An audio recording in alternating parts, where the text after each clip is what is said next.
జీవితంలో తెలిసో తెలియకనో ఎన్నో పాపాలు చేసుకుంటాము, మనకు తెలియకుండానే. అప్పుడు దేవుడు మనల్ని ముందుకు రానివ్వడు. అలాంటి పాపాలు చేసుకుంటే ఎలా ముందుకు రానిస్తాడు? కాబట్టి అలాంటి పాపాలు తొలగిపోయి మన లైఫ్ లో, మన జీవితంలో ముందుకు వెళ్ళాలి, లైఫ్ లో సక్సెస్ అవ్వాలి అని అంటే ఈ రోజును ప్రతి ఒక్కరు కూడా ఉపయోగించుకోవాలి. ఎలా అని అంటారా? చెప్తాను వినండి.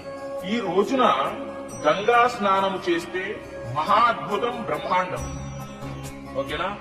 కాదు, నాకు వీలు కాదు, నది స్నానం వీలు కాదు అని అంటే ఇంట్లోనే గంగా జలం ఉంటుంది కదా, ఆ గంగా జలం స్నానము చేసేటప్పుడు మిక్స్ చేసేయండి, నీళ్లలో మిక్స్ చేసుకొని తల స్నానం ఆచరించండి.